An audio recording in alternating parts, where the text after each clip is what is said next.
Hola a todos, hola a todas. Empezamos este webinario llamado Instrumentos Fiscales para la Acción Climática en Latinoamérica, diagnóstico de avances y deudas pendientes. Como quizás algunos o algunas saben, este es un webinario que se hace en el marco de la Semana de la Justicia Fiscal, que es una semana de eventos, de charlas, de materiales en las redes que se organiza para poner en agenda y para tratar de empujar las discusiones sobre justicia fiscal desde una perspectiva de derechos humanos.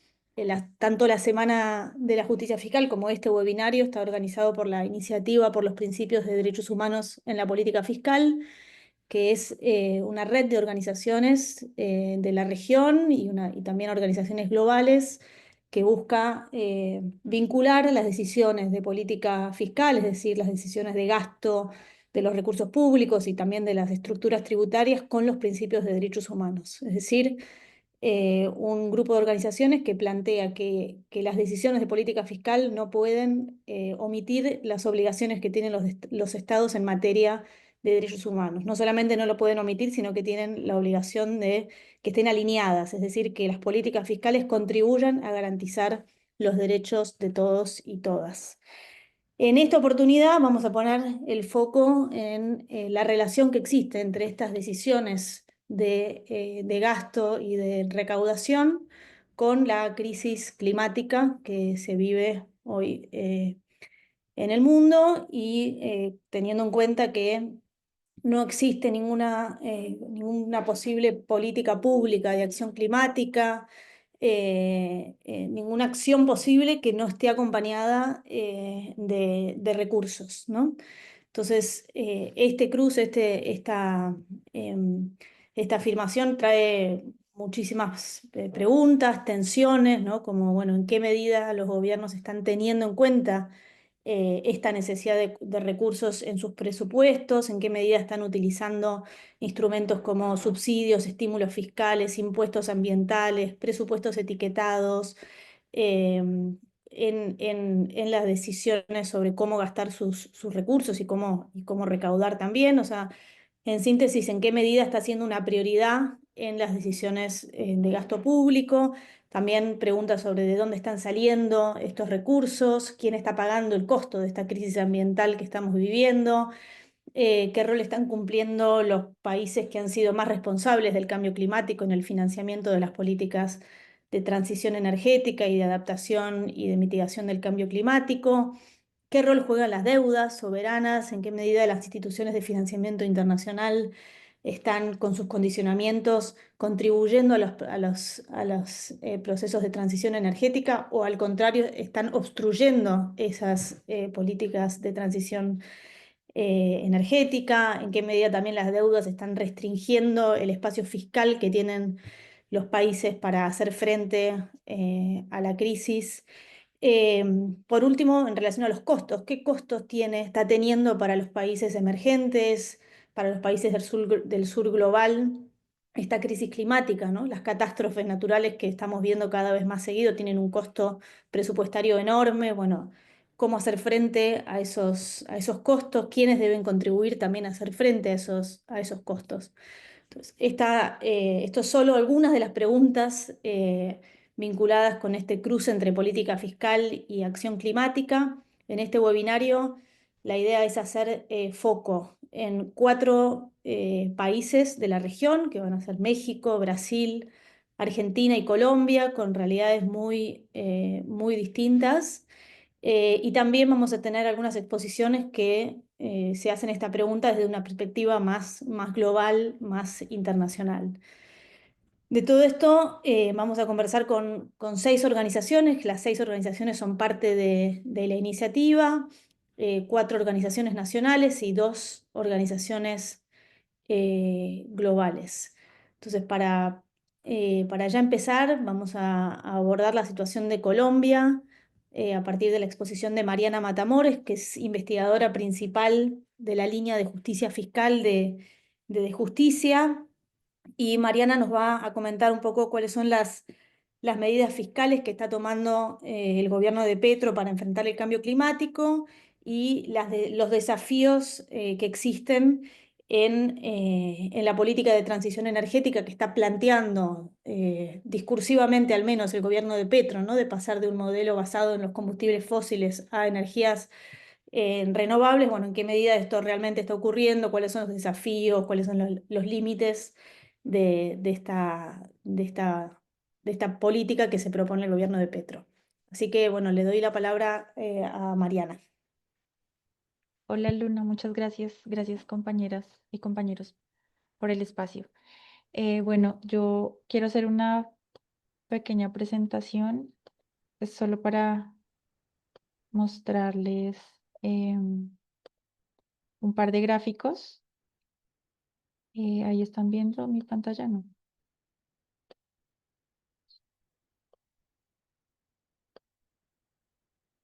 Listo, creo que ya, ¿sí? Ahí ven mi pantalla, ¿sí? Listo. Bueno, yo quiero empezar mencionándoles que en De Justicia hicimos una publicación que llamamos El Círculo Vicioso entre Desigualdad y Vulnerabilidad al Cambio Climático en Colombia, en el que mostramos un diagnóstico desde la perspectiva fiscal de cómo Colombia le está haciendo frente al cambio climático y hacemos algunas recomendaciones también de política fiscal que creemos contribuyen a romper ese círculo vicioso entre la desigualdad y la vulnerabilidad al cambio climático. Quiero comenzar señalando que el cambio climático no nos afecta a todos por igual. En Colombia, por lo menos, las regiones más vulnerables a los impactos son aquellas que históricamente han estado marginadas al desarrollo socioeconómico y según los datos más recientes, San Andrés, que es la parte, es esta isla, es el territorio más afectado por el cambio climático, con un alarmante 92,7% de personas vulnerables al cambio climático, seguidos especialmente por los departamentos de la Amazonía, que está esencialmente Vaupés, Guainía, la Amazonía y pues parte de la Orinoquía también en Colombia. Incluso Bogotá, que es este larguerito que se ve aquí en la mitad de Colombia, también tiene altísimos índices de vulnerabilidad por encima del 30%. Es decir, pues, es grande la cantidad de personas vulnerables y también que se encuentran en condiciones socioeconómicas no muy favorables para poder hacer adaptación al cambio climático. Y pues estas cifras lo que nos dicen es que principalmente factores como la inseguridad alimentaria, la precariedad de los asentamientos humanos y las deficiencias de infraestructura y servicios básicos hacen que especialmente sectores rurales, indígenas y especialmente las fronteras presenten múltiples capas de riesgo frente a la crisis climática y se profundiza más con el tiempo y a medida que presentamos mayores impactos del cambio climático. Entonces, sin embargo, existen algunas medidas en Colombia que creemos que son mecanismos que dan un paso en la dirección correcta, no están exentos de ciertos riesgos, especialmente en temas de efectos regresivos. ¿Y por qué lo decimos? Porque desafortunadamente impuestos como el impuesto al carbono o tasas ambientales pueden afectar servicios como el transporte, el acceso al agua o pueden afectar simplemente servicios a los que las personas de bajos ingresos también acceden y pues obviamente su capacidad de adaptación no pueden, con la capacidad de adaptación no pueden sustituir fácilmente los bienes y servicios, entonces se crean medidas que llamamos regresivas. Una medida importante que Colombia implementó en este gobierno fue la eliminación de los subsidios a los combustibles fósiles. Dichos subsidios se hacían a través de un fondo de estabilización de precios al combustible. Fue creado en el 2007 para evitar que los consumidores sufran los efectos de las variaciones internacionales del precio del petróleo. O sea, inicialmente era ayudar a las personas más pobres o las de menores ingresos. Sin embargo, no, el subsidio creo fue un hueco fiscal en Colombia y generó un déficit de cerca del 1,3% del PIB en todos los años hasta por lo menos hasta el año pasado. Y lo que se ha visto es que pues subsidiar el Fondo de Estabilización de Precios al Combustible, pues va en contravía de los objetivos ambientales y además incentiva también el consumo de los combustibles fósiles, que claramente esto no está en concordancia con el discurso de generar un acceso o una demanda a energías de menos contaminación. Entonces, también lo que nosotros quisimos ver en esta publicación y lo que les quiero mostrar y resaltar es que Colombia cuenta con un sistema de monitoreo, reporte y verificación del financiamiento climático que nos ha permitido identificar qué tipo de inversiones estamos haciendo frente a este fenómeno, si estamos invirtiendo más en adaptación, en mitigación o en ambos enfoques. Y lo que encontramos fue que entre el 2012 y el 2022, la inversión relacionada con el cambio climático en Colombia se distribuyó especialmente en adaptación con un 52% del total de los recursos, seguido por un 22% de mitigación y un 26% en ambos enfoques. Sin embargo, el nivel de inversión sigue siendo muy bajo. Ustedes ven que iniciamos con un alto nivel de inversión en el 2012 y ha venido disminuyendo con la menor inversión fue en pandemia, ya sabemos, pues por las implicaciones que tuvo el COVID-19 tanto en temas de recursos como en la población, pero especialmente en el último año lo que vimos es que las inversiones para enfrentar el cambio climático mediante adaptación y mitigación ha disminuido y apenas en un promedio ha representado el 0,3% del PIB. Lo que realmente necesitamos es que este porcentaje aumente, según compromisos asumidos por Colombia en la COP28 y en diferentes acuerdos de cambio climático. Se supone que nosotros deberíamos estar movilizando recursos que representen entre el 3 y el 4% del PIB. ¿Esto qué quiere decir? Pues que tenemos que multiplicar la inversión entre 15 o veces o 20 veces más para poder enfrentar realmente las medidas frente al cambio climático. Entonces, cerrar esta brecha, pues primero requiere de mayores recursos internos, reformar los subsidios regresivos y fortalecer sobre todo la cooperación internacional que tanto hemos hecho el llamado en la iniciativa de los principios de derechos humanos en política fiscal. Creo que así solo podremos responder de una forma justa y efectiva a la crisis climática. Ahora bien, yo también quiero destacar que especialmente el gobierno de Gustavo Petro ha traído un giro discursivo en la economía para poder traer nuevas actividades más verdes, fiscalidad justa. Sin embargo, hay que analizar este contexto porque si bien hay intenciones de implementación, encontramos también un panorama mixto de lo que ha pasado desde que el gobierno Petro inició. Como avance en el plano internacional, yo quiero resaltar que Colombia ha tenido un rol activo en debates sobre justicia fiscal global. El país ha continuado respaldando la Plataforma Regional de Cooperación Tributaria de América Latina y el Caribe, la PETELAC, que promueve recomendaciones en impuestos progresivos y en impuestos ambientales. Y además Colombia ha sido parte activa en las negociaciones de la Convención Marco para la Cooperación Tributaria Internacional de las Naciones Unidas. Creo que eso ha sido un impulso importante en Latinoamérica. Y desde una perspectiva climática, el gobierno también ha reforzado una postura anti-extractivista en foros internacionales con un énfasis en transición energética, protección a la Amazonía y justicia climática global. Esto ha dado lugar a propuestas como no otorgar contratos de explotación y de exploración petrolera. Sin embargo, esto ha generado diferentes debates y tensiones al interior del mismo gobierno sobre cómo hacerlo de una manera justa y sostenible. Ahora bien, entre los retrocesos y desafíos de estos discursos del gobierno, encontramos que muchas exenciones tributarias siguen vigentes, sobre todo en sectores que contaminan y se concentran en la riqueza. Entonces, por ejemplo, se habló en algún momento con la reforma tributaria del 2022 de eliminar el beneficio de la no deducibilidad de las regalías en el impuesto de renta de las empresas extractivas, pero desafortunadamente se declaró inexequible ante la Corte Constitucional y perdimos esa batalla. Es decir, que las industrias extractivas siguen con este beneficio. Y finalmente, aunque el discurso de transición energética avanza, los recursos fiscales reales destinados a este proceso siguen siendo escasos, por lo que ya les mencioné.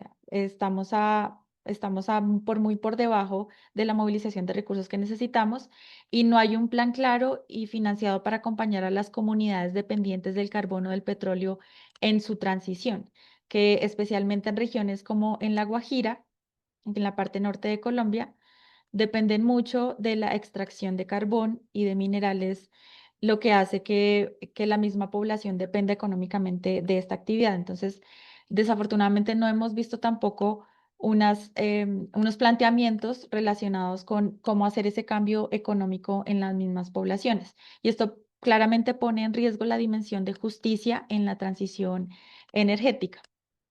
Ahora, yo lo que les quiero invitar es que invitarlos a leer la colección. Este libro es de justicia fiscal, pero la colección general de justicia que sacamos sobre el cambio climático tiene una visión integral de la justicia climática y hacemos especialmente énfasis en cinco principales puntos.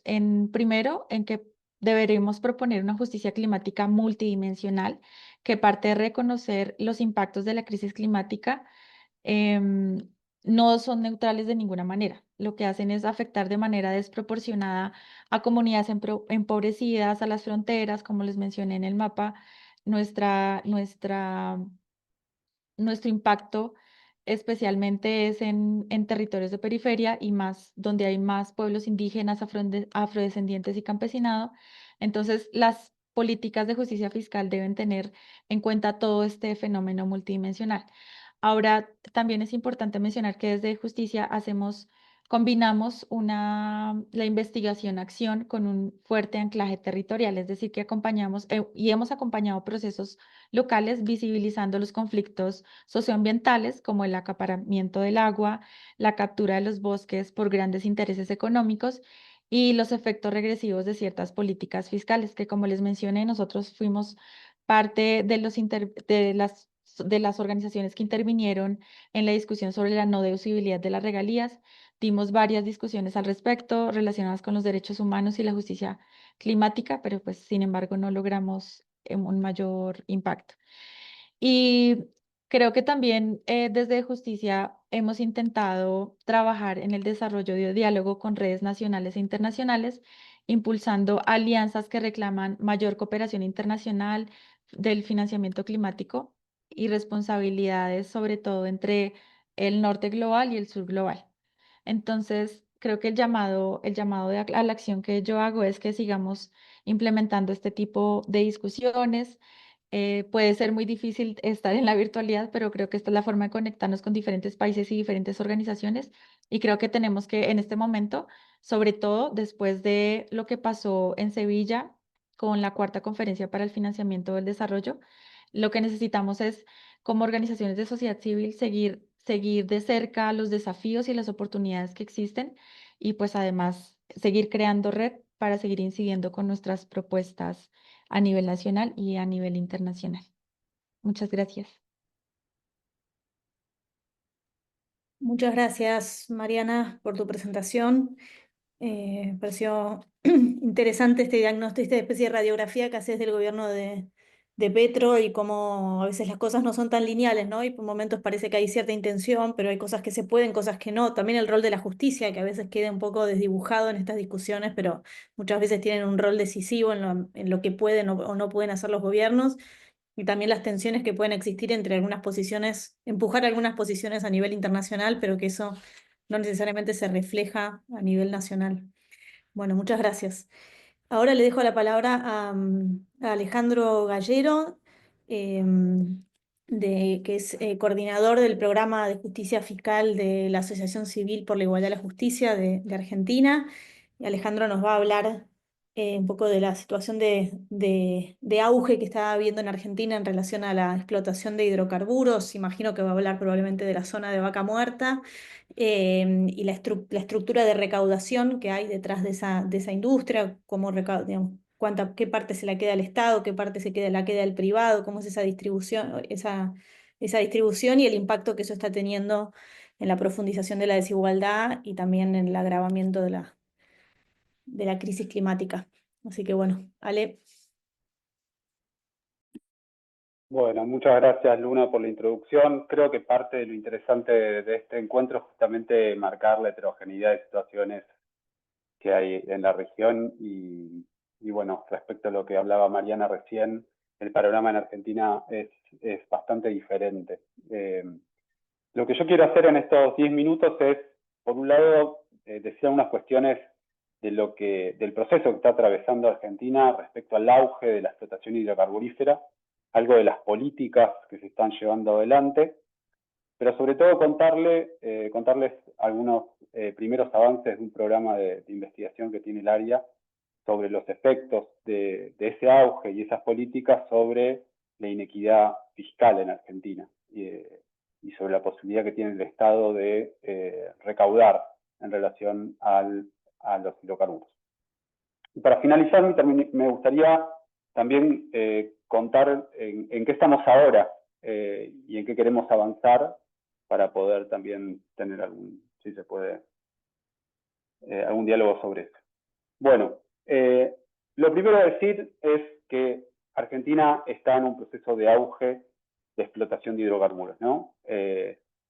Recién Luna mencionaba la provincia de Neuquén en Argentina. En ese territorio se descubrieron los yacimientos de petróleo y gas convencional más importantes, y la puesta en funcionamiento de esa zona productiva está generando un cambio muy importante, yo diría, en la estructura de producción de energía argentina y también en la estructura económica del país, sobre todo por ahora lo que tiene que ver con el comercio exterior. En los últimos años se llevaron adelante inversiones muy importantes de empresas privadas para poner en funcionamiento esa zona. La principal firma es YPF, que es una empresa con mayoría accionaria estatal, pero luego hay un conjunto de empresas multinacionales, pero también una alta participación de empresas de capital local argentino que están desarrollando Vaca Muerta. Y la verdad es que en muy pocos años los efectos en términos más macroeconómicos se comenzaron a ver. Argentina pasó de tener un déficit en el comercio exterior de hidrocarburos a ser un país superavitario. Eso quiere decir que actualmente los hidrocarburos son una fuente de divisa del país. Pero yo diría que no es tanto la situación actual lo que marca el clima, sino las expectativas que hay en buena parte del sistema político argentino sobre el rol que puede tener la explotación de Vaca Muerta en relación al futuro del país, al futuro de la economía argentina y la posibilidad de estabilizar una situación que viene siendo difícil desde hace tiempo. Yo diría, auge y esa euforia que hay respecto a las posibilidades, obviamente que tapa un montón de discusiones muy importantes respecto a qué camino seguir, desde ambientales hasta sociodemográficas. Yo me voy a centrar acá en la dimensión fiscal. Y decir que, digamos, ese auge y esa euforia, yo le digo euforia, pero son expectativas muy grandes respecto al rol que puede tener la explotación de hidrocarburos y la exportación, viene teniendo correlatos bastante fuertes en las políticas. De hecho, una de las principales, digamos, medidas, yo diría, uno de los estandartes de gobierno durante su el gobierno, me refiero al gobierno de Javier Milei, que asumió a fines de 2023. Uno de los principales estandartes que ha tenido el gobierno respecto a esto fue justamente potenciar el camino extractivo. Y ha aprobado algunas medidas muy importantes que tuvieron correlato en la discusión pública parlamentaria. Una de ellas es el RIGI, el régimen de incentivo de las grandes inversiones. Si bien este régimen está pensado para grandes inversiones en distintos sectores, cuando uno ve los proyectos que vienen siendo aprobados, el grueso va al sector extractivo, principalmente hidrocarburos, vaca muerta y minería. Y acá hay una primera cuestión que nos parece interesante destacar, digamos, de ASIC, que es este régimen digamos, implica mayores incentivos fiscales para el sector. O sea que parte de la respuesta para acelerar la explotación de hidrocarburos es ofrecer incentivos fiscales, pero con un problema de fondo que Argentina viene teniendo respecto a estos incentivos, y es una gran ineficacia y una falta de información, opacidad e incumplimiento de los estándares que en general se considera adecuado para dar incentivos fiscales, ¿no? O sea, en esta nueva ronda de incentivos vemos viejos vicios que el país tiene aplicando estas políticas, agravados por el efecto que puede tener esto sobre la desigualdad de la política fiscal en el país. Y ahí, desde ASIG, venimos analizando un poco la posibilidad de dar herramientas para abrir esta discusión, que por ahora está bastante cerrada atrás de esta especie de euforia. Venimos haciendo trabajos que buscan recabar información sobre cuánto recauda el Estado, de qué impuestos recauda, a qué sectores está gravando y cómo ha evolucionado esto en los últimos años. Son cuestiones bastante básicas para tomar decisiones de política, pero en Argentina dificulta la falta de información y transparencia que tiene el sector. Así que básicamente lo que hemos hecho es recurrir a fuentes estadísticas impositivas y ahora también a los balances de las empresas para poder aportar elementos que enriquezcan el debate. Hay varias aristas, yo me voy a centrar en una que es la distributiva, es decir, cómo ha cambiado la apropiación de la renta hidrocarburífera en los últimos años y qué camino está siguiendo. Ahí me gustaría presentar parte de un trabajo que se ha hecho desde el área comandado por Gustavo Zanotti en base a la información fiscal. En este gráfico nosotros analizamos la evolución de la renta viendo qué grandes sectores se van apropiando de cada parte. El color más oscuro es la renta apropiada por las empresas, el gris intermedio por el Estado, el más oscuro por los consumidores y las refinadoras, el gris medio por el Estado y el más claro por las empresas.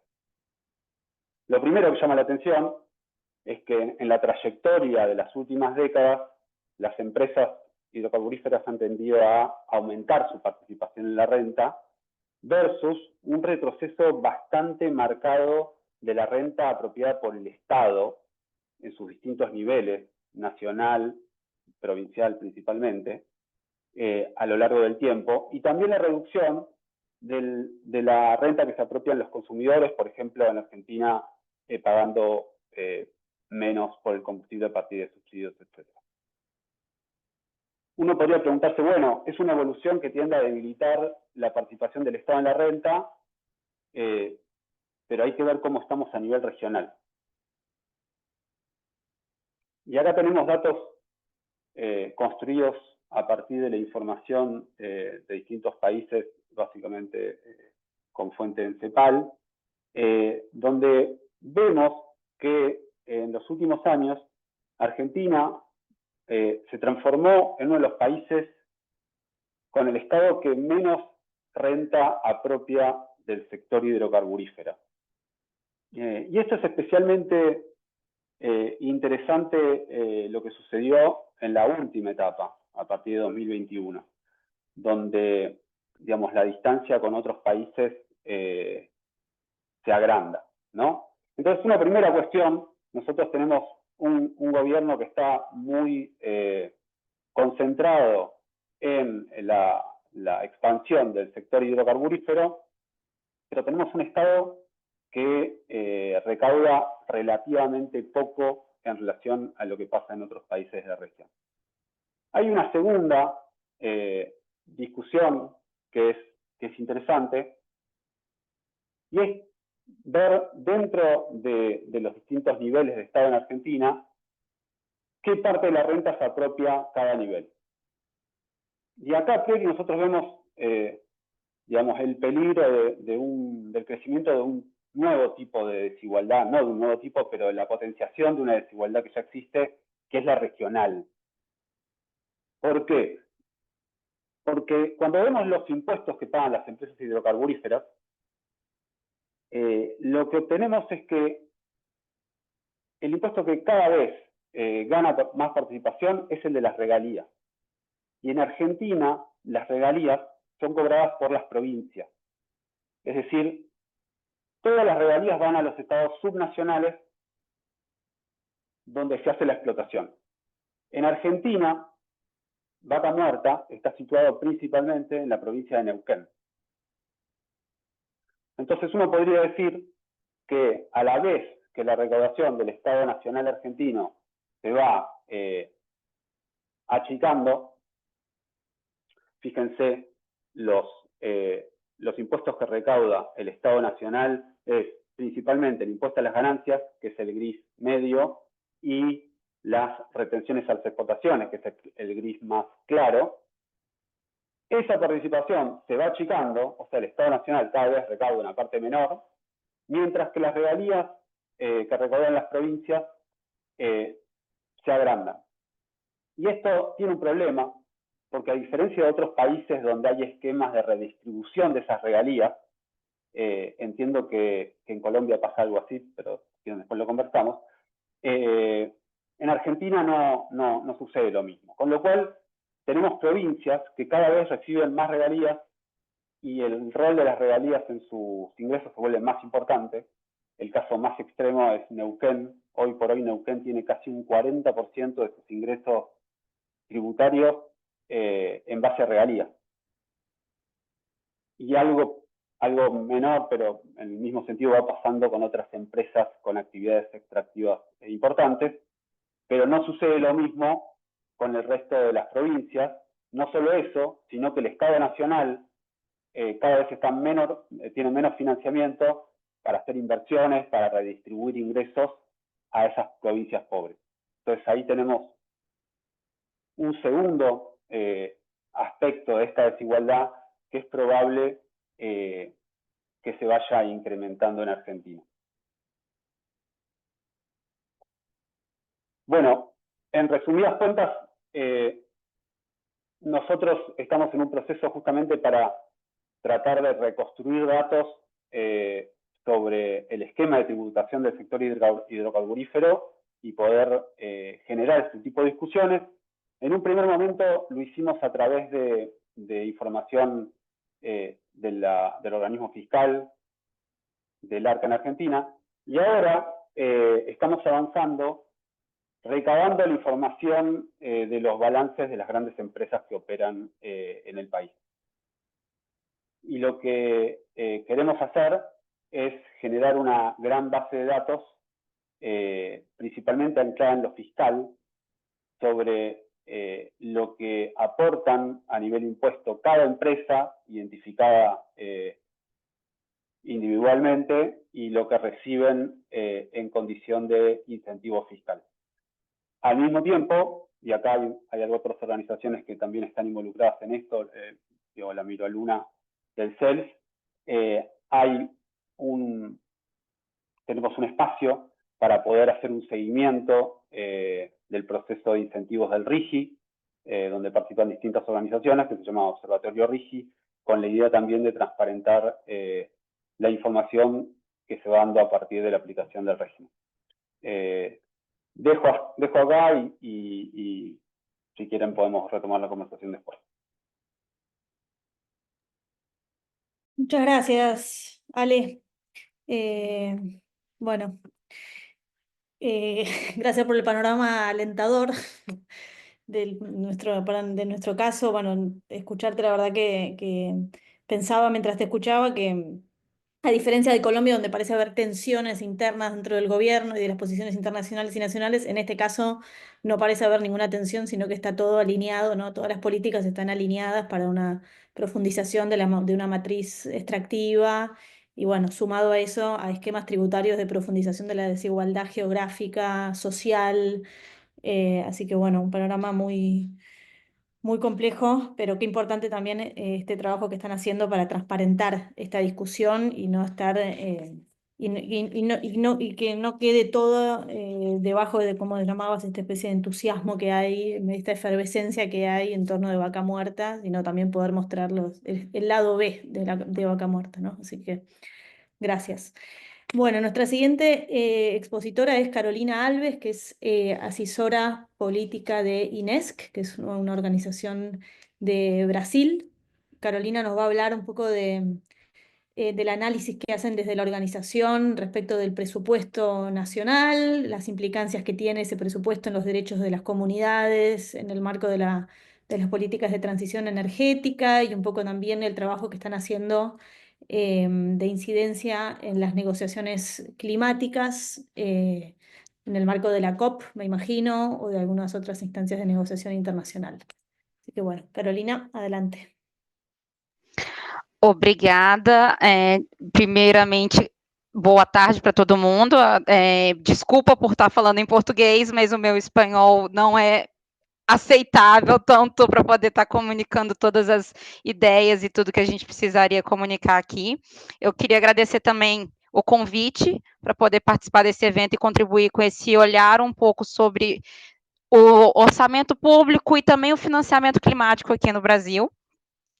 Como eu já fui apresentada, eu sou assessora política do INESC, que é o Instituto de Estudos Socioeconômicos. A gente é uma organização que foi fundada no final da década de 70 e é dedicada a atuar politicamente com um conjunto de parceiros da sociedade civil e de movimentos sociais para vocalizar as questões de políticas públicas e direitos humanos, tanto em fóruns nacionais quanto internacionais, e com esse olhar atento para o orçamento público e para tudo que ele implique, tudo que ele significa.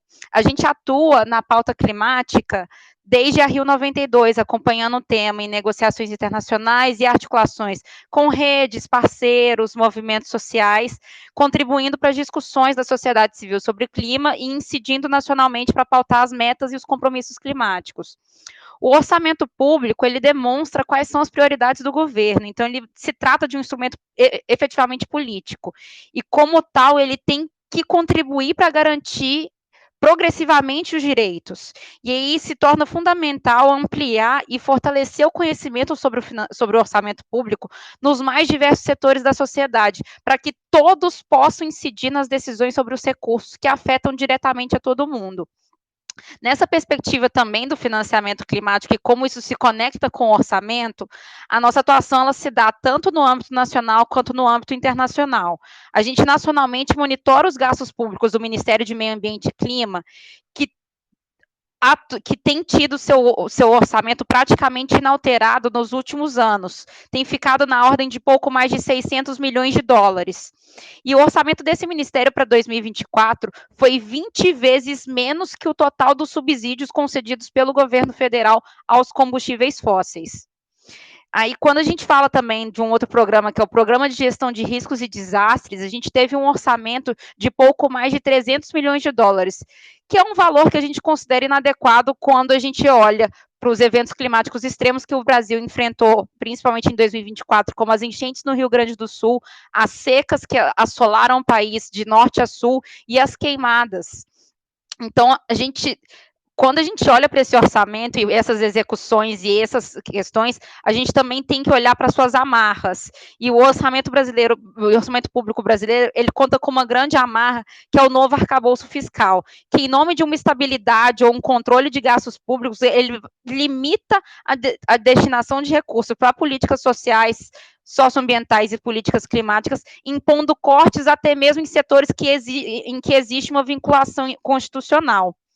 A gente também olha para esses recursos de fundos, como o Fundo do Meio Ambiente, o Fundo Amazônia, o Fundo Clima e o Fundo Verde para o Clima, e como que isso se conecta compondo tanto o orçamento que é destinado para questões climáticas e ambientais, e também o quanto que compõe o escopo de financiamento. E aí, quando a gente olha para o Fundo Nacional sobre Mudança do Clima, que é o Fundo Clima, aqui no Brasil, ele acaba por aprofundar o desequilíbrio entre as duas modalidades de financiamento, porque a gente tem que o orçamento de recursos não reembolsáveis, que é gerido pelo Ministério, ele permanece em menos de $1 milhão. enquanto de recursos reembolsáveis que tem sob gestão do BNDES, está previsto em pouco mais de 3,8 bilhões de dólares. Então, a gente tem uma discrepância entre os números muito grandes. Além disso, o INESC é a única organização hoje que calcula os subsídios aos combustíveis fósseis e às energias renováveis no país. Porque devido a uma grande restrição de dados oficiais sendo divulgados em relação a isso. De acordo com os dados que a gente tem de 2023, os subsídios aos fósseis chegaram a cerca de 14,7 bilhões de dólares, enquanto os subsídios às renováveis foram um pouco mais de 3,2 bilhões de dólares. Então, a gente também incide junto ao Executivo e ao Legislativo Nacional pela ampliação dos recursos públicos para as questões ambientais e climáticas, principalmente para questões de adaptação, olhando também para que essa renda desse petróleo, desse combustível fóssil, desse subsídio sujo, ela também possa financiar essas ações climáticas, para que a gente comece a reverter um pouco esse quadro de exploração desse combustível que é tão ruim e conseguir contornar isso de pouco a pouco com uma destinação progressiva desses recursos. Além disso, a gente também incide para garantir a inclusão e a implementação de salvaguardas sociais e ambientais nos contratos dos empreendimentos que afetam as comunidades locais de alguma forma. E isso tem sido um grande problema para o Brasil, porque a gente tem os contratos de energia renovável que acabam por atropelar os direitos das comunidades que vivem perto dessas fontes de energia e não garantem até mesmo energia para essas comunidades. E aí, para o INESC, a discussão sobre a governança desse financiamento climático, ela é igualmente importante, porque ela envolve o direcionamento de recursos para os mais vulneráveis e também conta com os entes subnacionais e a sociedade civil. Então, a gente tem lutado também para que se estruture essa governança de uma forma mais efetiva. Além disso, uma das nossas lutas também é pela garantia da justiça tributária progressiva, que libere os recursos adicionais para o financiamento climático. Então, a gente também fala nesse ponto que a taxação dos super ricos e a garantia de um imposto que seja tributado de uma forma mais progressiva e mais igualitária, vai liberar mais recursos para o meio ambiente, então a gente consegue garantir que essas discussões, elas partam só do âmbito da sociedade civil ou desses recursos que são tão pequenos já pelas nossas análises. E aí, internacionalmente, a gente já tem atuado muito também na questão da tributação e das negociações de clima, e na tributação especificamente, o INESC está atuando com outras organizações, tanto na plataforma latino-americana de tributação, como na Convenção Quadro das Nações Unidas sobre Cooperação Tributária Internacional. E aí, buscando mobilizar esses recursos adicionais novos e livres de dívida, para financiar a realização progressiva, tanto dos direitos humanos quanto do financiamento climático. E aí, tendo em vista que a gente precisa assegurar a progressividade do sistema como um todo. E nas negociações de clima, a gente atua acompanhando as negociações e as articulações e redes e coalizões para pautar a necessária ampliação de recursos vindo dos países do norte global para financiar as ações climáticas dos países do sul global. Tudo isso conectando um pouco com a questão de a gente precisa ampliar o financiamento e quando a gente chega com esse financiamento na base, quando chega com esses recursos no Brasil, a gente também precisa garantir que esse recurso seja distribuído. Então, por isso que a gente volta de novo um pouco para a questão da governança e também volta para esse olhar para o orçamento público. Como é que a gente vai garantir que esse orçamento que venha desses fundos seja empregado de forma efetiva para garantir tanto que as nossas metas climáticas sejam cumpridas e também para garantir que a gente esteja se adaptando aos problemas que a gente tem visualizado. E aí, já concluindo também um pouquinho a minha fala, o INESC também tem atuado para que esses recursos destinados ao clima, eles sejam destinados também principalmente para questões de adaptação e perdas e danos, porque a gente tem falado há muitos anos de mitigação, e cadê a adaptação, cadê a prevenção, cadê as perdas e danos? E recursos que sejam públicos e recursos justos, porque não adianta a gente enfiar cada vez mais os nossos países em dívida, também não funciona mais para a gente.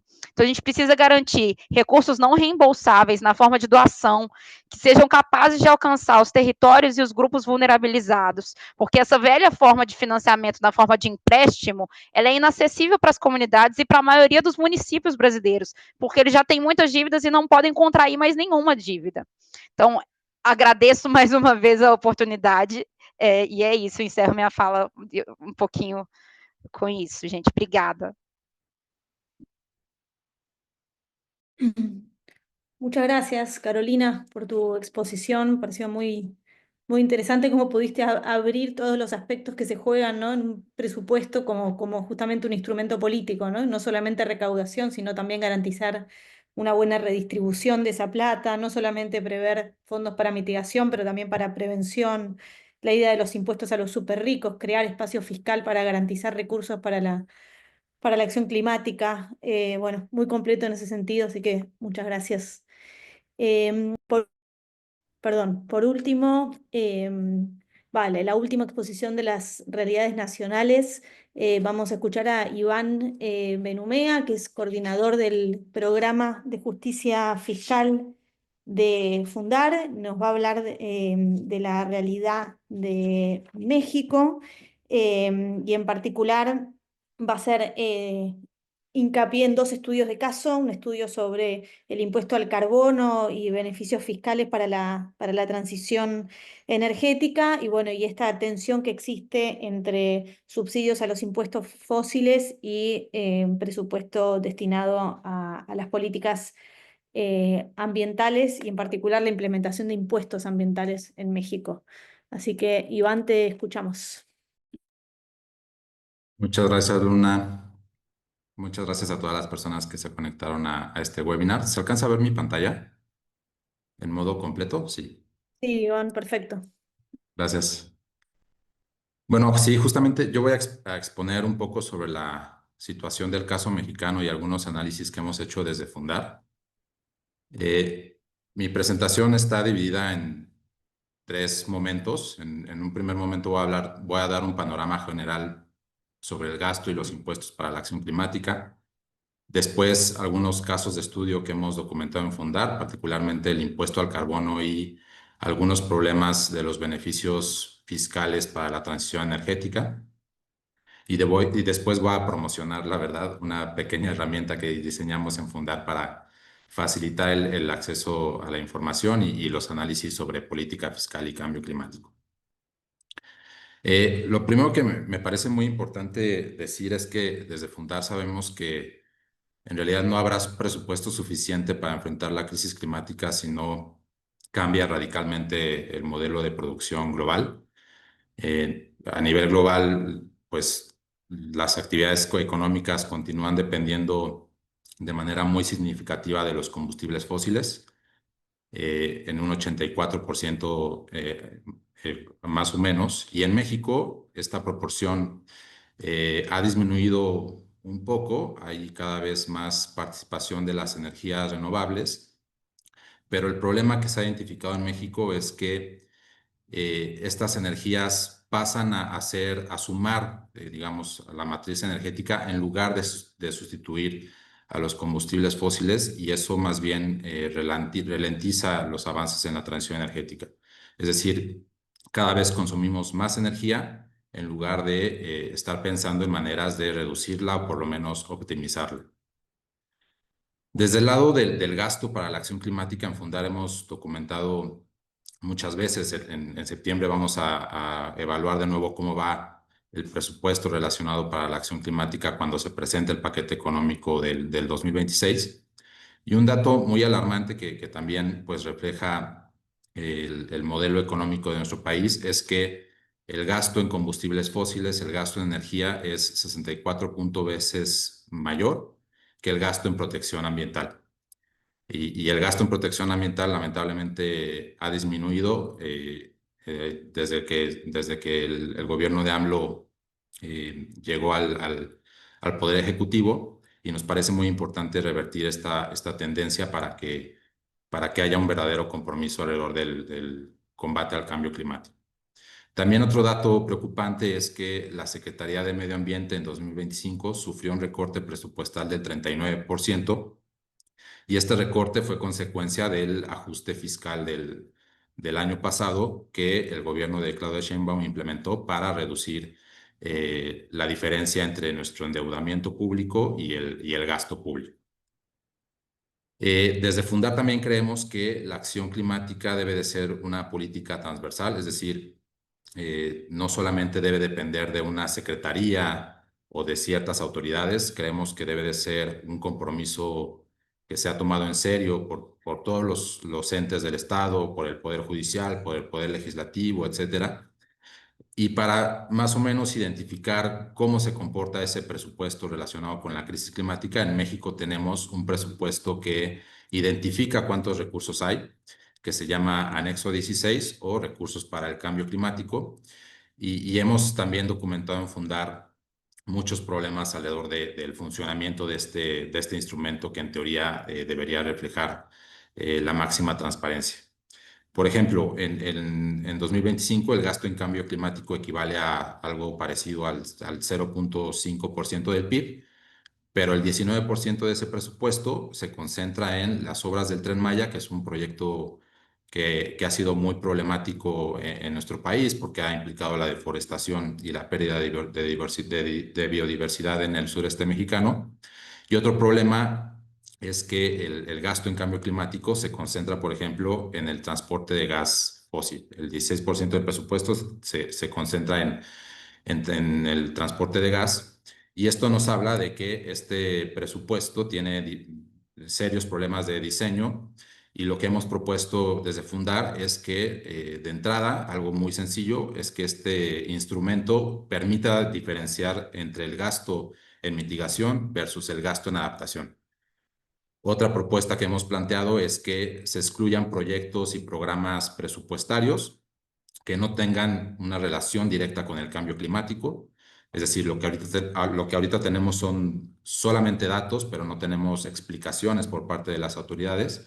Y también nos parece muy importante que se comiencen a incorporar indicadores medioambientales en todos los programas que forman parte del Anexo 16.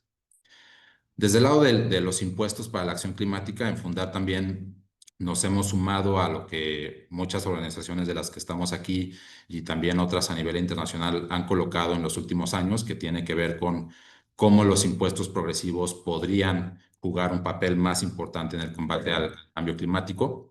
Y desde ahí hemos propuesto que, por ejemplo, el impuesto sobre la renta, el impuesto a los ingresos de las empresas, incluya ciertas consideraciones climáticas, por ejemplo, que ciertas industrias que contaminen más que otras paguen más impuestos sobre la renta, por ejemplo. En México, los impuestos ambientales en realidad no existen a nivel federal, existen en las entidades federativas, y lo que sí existe a nivel federal son beneficios fiscales que, digamos, benefician a las empresas asociadas a la transición energética, pero también a las empresas que apuestan por el modelo fósil. Y para hablar sobre la situación tributaria de México o abordar algunos casos concretos, voy a exponer rapidísimo una serie de investigaciones que recién lanzamos, que titulamos Transición Energética Justa, a manera de pregunta. Y en nuestro sitio web vamos a ir actualizando nuestras investigaciones. Hace un par de meses publicamos dos. Una tiene que ver con la situación del impuesto al carbono en nuestro país.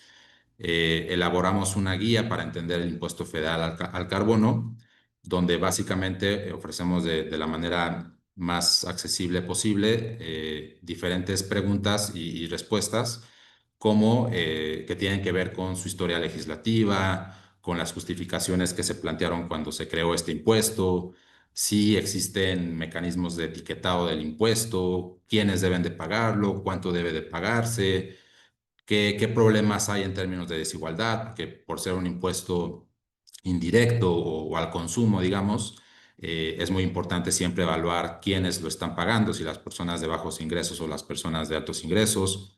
Y una pregunta muy importante que también resolvimos era si era realmente un impuesto ecológico. Y en ese sentido, abordamos una sentencia de la Corte de México, donde básicamente la Corte nos aclara que este impuesto no es un impuesto ecológico o ambiental, porque en realidad no altera los modelos de producción. Es decir, para la Corte, o por lo menos jurídicamente, para que un impuesto sea ecológico, tendría que originar que las empresas cambien sus modelos de producción. Y bueno, para resumir algunos hallazgos de este reporte, descubrimos que en México la tonelada de CO2 cuesta alrededor de $6, cuando las recomendaciones internacionales van entre 20 a $100. Pero en México al mismo tiempo es muy difícil que este impuesto incremente, porque la política energética de Claudia Sheinbaum incluye regular o controlar los precios de los combustibles como el gas. Digamos, podría incrementarse el impuesto, pero ante este escenario vemos que el panorama va a ser muy complicado. En otro caso de estudio abordamos diferentes problemas sobre los beneficios fiscales que se han implementado en los últimos años para impulsar la transición energética. Identificamos y enlistamos cuáles beneficios fiscales hay. Hay algunos, por ejemplo, para adquirir automóviles eléctricos o híbridos, perdón. Hay algunos también interesantes para que las empresas inviertan más en producir bicicletas, pero es un beneficio fiscal poco aprovechado. También analizamos quiénes concentran estos beneficios, si son las grandes empresas o las pequeñas. Comparamos cuántos beneficios hay a este modelo de transición energética versus el modelo fósil, y señalamos un problema muy importante que tiene que ver con la falta de transparencia y rendición de cuentas. A pesar de este gran problema que siempre creo que se presenta cuando hablamos de política tributaria, logramos identificar algunos datos que nos parecen muy importantes. Por ejemplo, que los subsidios o los beneficios fiscales para la transición energética, aunque han disminuido en los últimos años, siguen siendo significativamente menores que los beneficios para el modelo fósil. Y también documentamos cómo algunos beneficios, como el caso de la adquisición de automóviles eléctricos, se concentran en las personas de mayores ingresos. Y en ese sentido nos parece fundamental decir que la transición energética y el uso de la política fiscal en este contexto de crisis climática debe de implementarse de manera muy cuidadosa para que no replique los errores del pasado, para que no replique el modelo extractivista y que profundice la desigualdad. Y será muy importante que desde la sociedad civil demos seguimiento a este tipo de instrumentos. Y ya para finalizar, aquí viene la promoción. Desde hace un par de meses también en Fundar diseñamos una plataforma para analizar el presupuesto desde el gobierno de Andrés Manuel López Obrador. Nos inspiramos mucho en lo que ASIG hizo ya hace un par de años. Y en esta plataforma, en esta liga web, pueden ustedes, si son o si conocen sobre la situación mexicana o les interesa conocer más, pueden hacer diferentes análisis para llegar a sus propias conclusiones y darle seguimiento al presupuesto. Les agradezco mucho su atención. Pongo aquí mi correo, nuestras ligas de internet, tanto de Fundar como de la Iniciativa por los Derechos Humanos en la Política Fiscal. Y pues aquí estaré al pendiente si hay preguntas o comentarios. Bueno, muchísimas gracias, Iván, por traer la realidad mexicana a esta conversación y también por traer otros elementos, después de todo lo que ya se dijo, pero traer otros elementos novedosos como, bueno, cómo pensar lo fiscal en países federales, ¿no? Como México, como es Argentina también, la diferencia que hay entre los estados provinciales y los estados federales.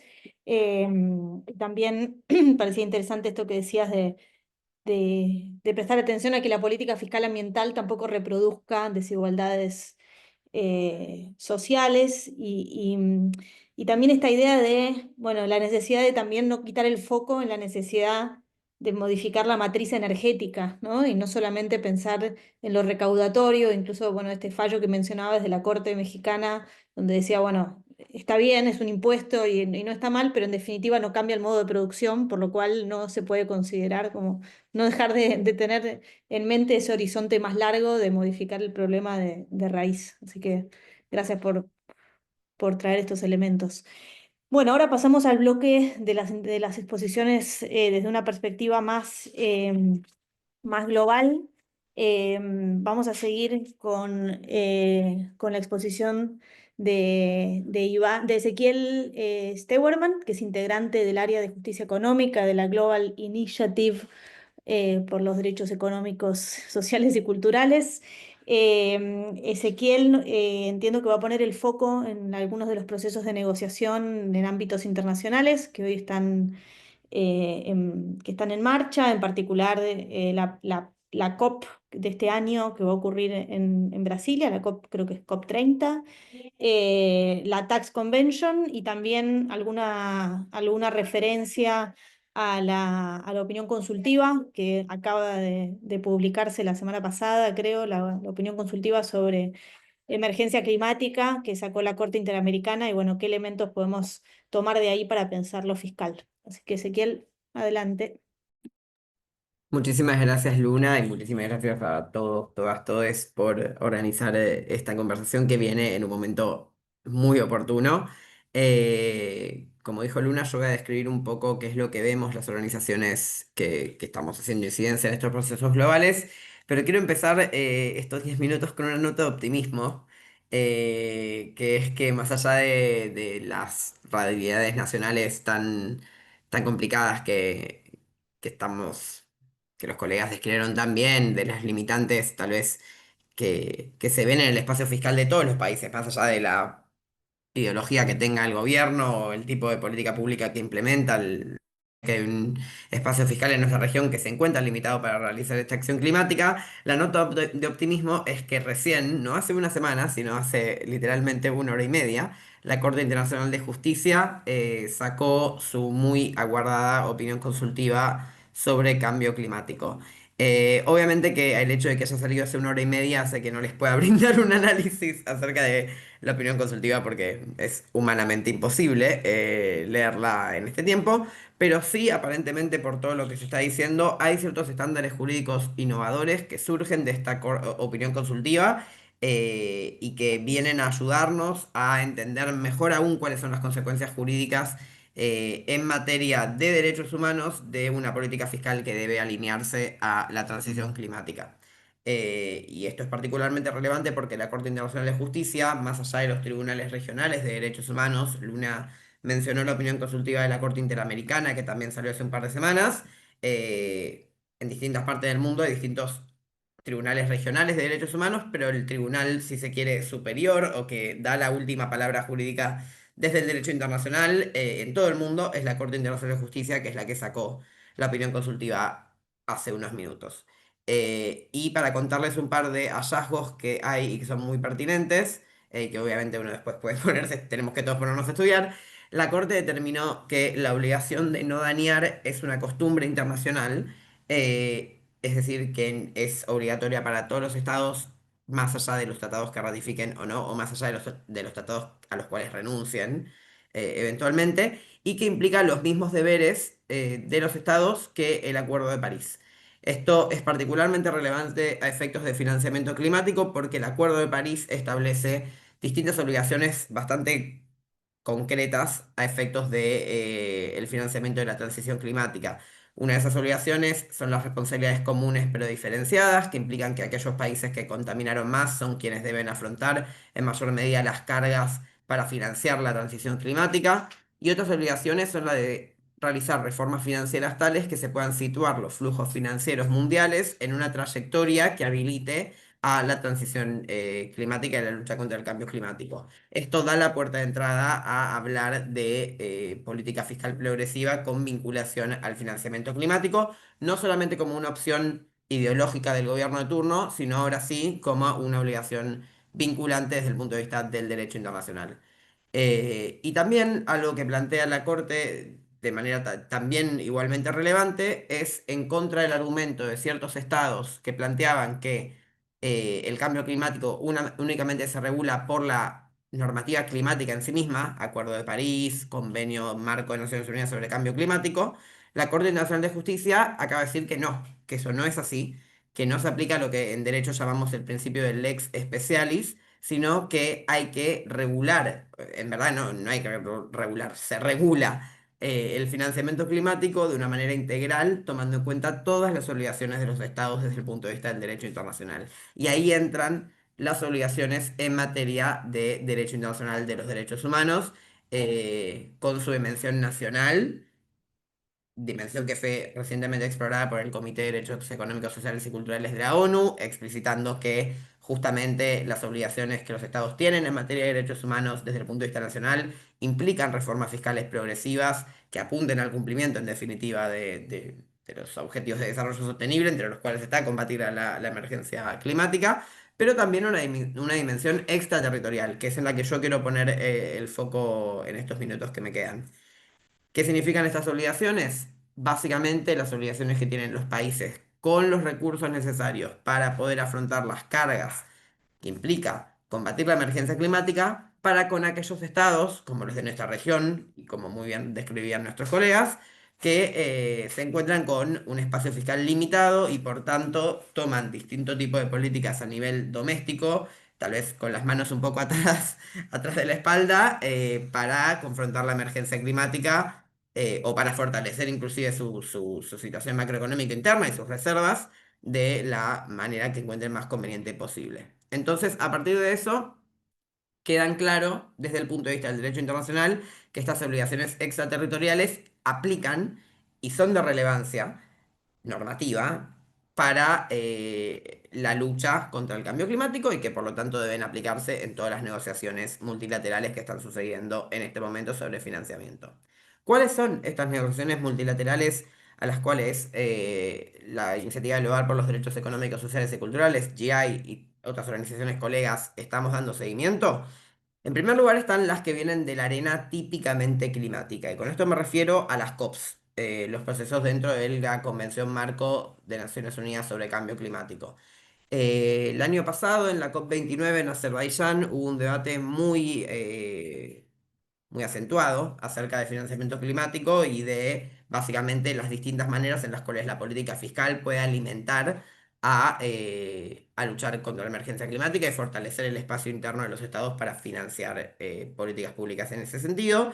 Lamentablemente, este proceso, que se llamó la nueva meta colectiva cuantificable sobre cambio climático, tuvo un resultado que la sociedad civil en general determinó como insuficiente y bastante decepcionante.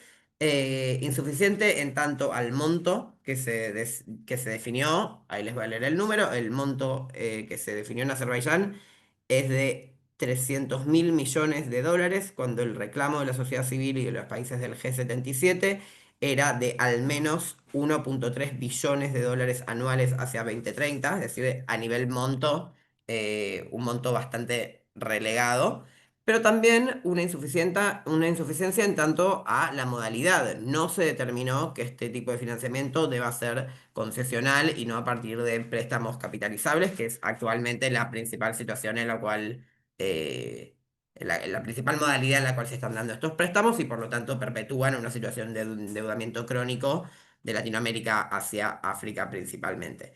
Entonces, a partir de ese resultado decepcionante, hay una expectativa de la sociedad civil de que en la COP30 este año en Belén, en noviembre, se pueda revisar este tipo de decisiones, a partir principalmente de una posibilidad que ofreció el resultado de la COP29 en Azerbaiyán, que es algo que es llamado en este proceso el camino de ruta, la hoja de ruta, desde Bakú a Belén, es decir, desde la COP previa hasta la COP actual, para llegar a 1,3 billones de dólares anuales de movilización para el financiamiento climático. Este es un documento que están elaborando tanto la presidencia actual de la COP, que sigue siendo la de Azerbaiyán, y la presidencia futura de la COP, que va a ser la de Brasil, en donde básicamente están en este momento realizando consultas a estados y a múltiples actores como para definir cómo se puede llegar a este monto. La naturaleza jurídica de esa hoja de ruta todavía no está clara. Y desde ese punto de vista se le está dando bastante seguimiento desde la sociedad civil para asegurarse, primero, que sea lo más ambiciosa posible en su contenido Y segundo, que una vez que Azerbaiyán y Brasil la redacten, los demás estados puedan acogerla y darle algún tipo de curso de acción desde el punto de vista de implementación. Eso en tanto la COP. Pero en paralelo a todo esto también tenemos, y es importante resaltar, procesos como el de la Convención de Naciones Unidas sobre Cooperación Tributaria Internacional o UN Tax Convention. Este proceso es un proceso en el cual básicamente se busca crear de acá a 2027 un marco legal internacional vinculante para todos los estados bajo el marco de las Naciones Unidas para regular cómo tiene que darse la cooperación en materia impositiva entre los distintos estados del mundo. Es decir, un ámbito nuevo para definir este tipo de reglas que se aparte de organismos con toma de decisiones poco democráticas como la OCDE, por ejemplo. Y en el marco de esta negociación, que como les digo, va a tener 2 años más, está recién arrancando ahora en agosto, se logró incluir a los derechos humanos como una piedra angular o un principio al cual la cooperación tributaria debe alinearse de manera futura. Entonces, eso da una puerta de entrada para pensar en una cooperación tributaria que se alinee con los principios de derechos humanos que la iniciativa fue desarrollando. Y particularmente resulta muy relevante ahora que en este agosto, que va a ser la primera negociación, se va a ahondar en básicamente qué significaría un compromiso en materia de desarrollo sostenible por parte de la Convención Marco. Menciono desarrollo sostenible porque esa es la manera en la cual entró en la agenda todo el debate climático en el marco de la convención. Entonces, justamente en agosto va a ser importante darle especial seguimiento al proceso para ver si efectivamente dentro de los compromisos que después van a pasar a ser redactados por el Comité Intergubernamental de Redacción, encontramos algún tipo de contenido específico e implementable que alinee la cooperación tributaria con la lucha con el cambio climático. Así que bastantes puertas abiertas en definitiva y más que nada también expectante saber qué impactos tiene la opinión consultiva que, como les digo, salió hace 1 hora y hay que ver cómo decanta. Gracias. Muchas gracias, Ezequiel, por este panorama. Claro, yo pensé que hablabas de la opinión consultiva que había salido hace una semana y ya me parecía que era un montón leer eso en una semana, esta que salió hace 1 hora, ni hablar, pero bueno, gracias por el esfuerzo de la lectura a contrarreloj y por traer todos estos instrumentos y estos espacios y entender un poco qué está en juego en materia de recursos, ¿no? En las discusiones que se están dando en la COP y en la convención, y mientras hablabas pensaba, bueno, qué desafío lograr que estos distintos ámbitos dialoguen entre sí también, ¿no? Cómo lograr que lo que se defina en la convención también dialogue con lo que pasa en la COP y viceversa. Me parece que ahí hay como una línea de trabajo en sí misma. Bueno, para cerrar, le doy la palabra a María Emilia Mamberti, que es integrante del Center for Economic and Social Rights y aparte es la coordinadora de esta iniciativa. Así que, bueno, María Emilia nos va a hablar de los fondos de financiamiento climático como un instrumento y en particular de los déficits que están habiendo en estos en el esquema, digamos, de estos fondos, déficits desde una perspectiva de derechos humanos. Así que, bueno, María Emilia, te doy la palabra. Bueno, gracias Luna por las preguntas y a todos los y las panelistas que intervinieron antes. Voy a tratar de ser concisa porque ya veo que hay un montón de preguntas en el chat para reservar tiempo para atenderlas. Bueno, y como decías, el foco de esta intervención tiene que ver con los temas de financiamiento climático a nivel internacional. O sea, financiamiento climático es un término bastante genérico, podría incluir financiamiento a nivel local, nacional, como se estuvo discutiendo, internacional, de fuentes públicas, privadas. Pero el centro de esta presentación tiene que ver con el esquema internacional. ¿Y por qué? Tal vez dando un paso atrás respecto de lo que les comentaba antes porque es obvio que el fenómeno de la crisis climática tiene una naturaleza transnacional. Y esa naturaleza transnacional no solo tiene que ver con el fenómeno en sí, con las características, ¿no? De no encontrar una barrera en las fronteras nacionales, sino también con la historia que nos lleva a tener el escenario de crisis climática que tenemos hoy, donde los países que hoy sufren más los efectos del cambio climático son los que históricamente menos contribuyeron a que lleguemos a la situación en la que estamos. Desde la época de las potencias coloniales y todas digamos, esas desigualdades estructurales entre naciones son las que le dan el ángulo, creo, internacional al enfoque. Y al enfoque de financiamiento climático y que hacen especialmente importante mirar este tema con un ángulo de derechos humanos y de reparación, para, digamos, dar cuenta de ese proceso histórico que llevó a la situación actual. Entonces, con esos lentes, si se quieren, un poco desde el CSR, evaluamos cuáles serían algunos de los déficits principales que hoy tienen el escenario de financiamiento climático, para el que existen distintos fondos que operan a nivel internacional con distintas características, objetivos, digamos, niveles de financiamiento, para pensar en qué podemos hacer como un grupo de organizaciones movilizadas en torno al tema. Algunos de estos problemas ya los anticipó Ezequiel, pero están muy claramente, digamos, en tensión con los principios de derechos humanos que resumimos en nuestros principios de directrices. Y hay inicialmente un problema de insuficiencia o no adecuación en los fondos. Las cifras que se estiman parecen muy grandes, pero una manera de advertir esta insuficiencia es cuando se compara, digamos, el esfuerzo en términos porcentuales con otros gastos que se hacen. La comparación tal vez más habitual es la de el financiamiento climático versus lo que se otorga en términos de combustibles, de subsidios a combustibles fósiles. Ese mismo ejercicio que se hace a nivel nacional se puede extender a nivel internacional, pero se puede pensar también en gasto militar, en esfuerzos que se ha hecho para responder a otras crisis, como la crisis del COVID-19, donde el esfuerzo global que hicieron los estados fue mucho mayor al que se está haciendo actualmente para atender la crisis climática y para dedicar recursos al financiamiento climático. Después hay un problema, digamos, de incumplimiento de lo que se compromete a veces en la integración de esos fondos.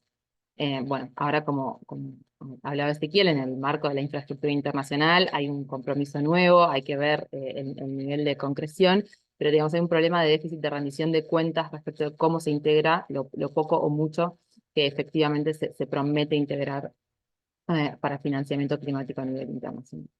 Después hay brechas de acceso y distribución entre regiones y sectores para esos fondos. Y obviamente con una diferencia significativa entre cuánto se prioriza la mitigación sobre la adaptación y los sesgos que esto puede tener respecto de las prioridades de los países del sur y del norte. Después, también desde un ángulo de derechos humanos, hay algunos déficits procedimentales, si se quiere, o de garantías procedimentales de derechos humanos, vinculados más que nada con la transparencia y la rendición de cuentas sobre el acceso y asignación a fuentes de financiamiento.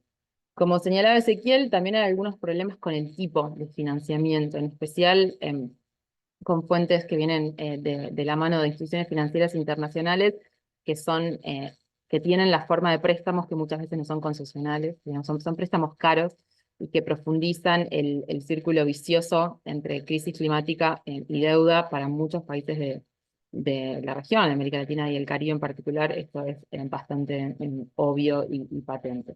Y después hay alguna serie de déficits desde el ángulo de los derechos humanos respecto de las perspectivas con las que se asignan. Por ejemplo, no necesariamente se transversaliza o se incluye de manera sistemática una perspectiva de género cuando se toman decisiones en torno a financiamiento climático. Y una cosita más, muy parecida a lo que hablaba Iván, para el caso de México, es que cuenta como financiamiento climático, ¿no? Porque hay documentados casos en donde se muestra que ciertas actividades o proyectos que se engloban dentro de lo que puede contar como financiamiento climático, finalmente son actividades que tienen un impacto ambiental negativo. Nosotros desde TIESA resumimos un poco estos problemas en una publicación que voy a compartirles en el chat, también en el momento publicitario de la sesión, pero cuando hicimos ese esfuerzo tratamos de pensar también qué podemos hacer como un ecosistema movilizado en torno a este tema para atender estos déficits. Y en nuestro diagnóstico, un primer paso para dar para combatir estos problemas es trabajar en desmitificar la idea de que este es un asunto, digamos, demasiado complejo como para movilizar a muchas personas en torno a eso y hacer una demanda, digamos, política fuerte en torno a los temas. Y trabajamos con la idea de decodificar la injusticia, en este caso la injusticia climática. Tenemos una línea de trabajo en ese sentido para combatir la idea de que son cuestiones técnicas en las cuales no podría abrirse la conversación más allá de organizaciones estrictamente especialistas en la temática, y estamos prontas a lanzar una guía específica sobre cómo decodificar la injusticia climática y en especial del financiamiento climático.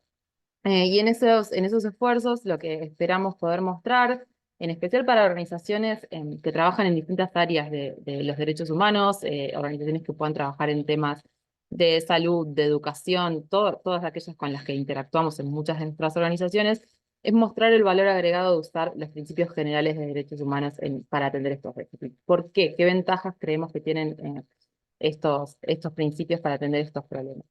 Lo primero es que logran conectar muy claramente las discusiones sobre cambio climático con las realidades percibidas de las personas. Está totalmente, digamos, dicho por distintos organismos de derechos humanos, incluso tribunales judiciales, que el cambio climático impacta todos los derechos civiles y políticos, y económicos, sociales y culturales de las distintas poblaciones. Entonces, este ángulo permite pasar de la discusión netamente científica y técnica a una discusión que esté centrada en el impacto en las personas.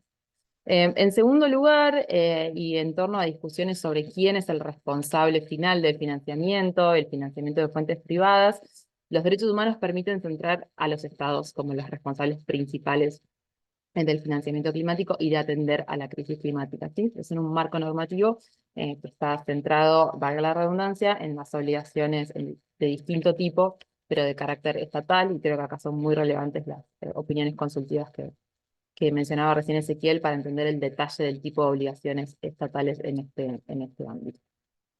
En tercer lugar, y también conectado con el punto de Ezequiel, es que este marco normativo nos permite conectar las discusiones climáticas con la de movilización de recursos domésticos de los estados, ¿no? Por el deber que tienen los estados en el marco del derecho internacional de los derechos humanos de movilizar el máximo de los recursos disponibles. Y esto conecta con discusiones que comentaba ya, por ejemplo, Carolina, sobre tributación progresiva y a la riqueza como mecanismos de movilización de recursos que no pueden discutirse de manera separada respecto de los compromisos climáticos de los países.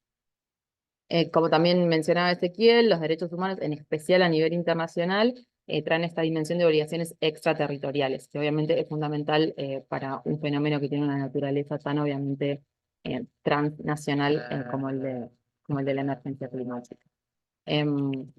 Finalmente, y para redondear, veo que me queda muy poquito tiempo, los derechos humanos visibilizan las dimensiones procedimentales de participación, rendición de cuentas y transparencia respecto de el acceso y uso de los fondos de financiamiento climático, y traen una dimensión de interseccionalidad respecto de cómo impacta el cambio climático en las distintas poblaciones. Obviamente, como mostraba Mariana cuando empezó este webinario, respecto del mapa de Colombia, los impactos de este fenómeno no son idénticos en todas las poblaciones, no solo entre países, sino al interior de los países. Y la preocupación o el compromiso del derecho internacional de los derechos humanos con la igualdad sustantiva, con una perspectiva interseccional, permite hacer muy visibles esos impactos diferenciados que sufren algunas poblaciones en mayor medida que otras.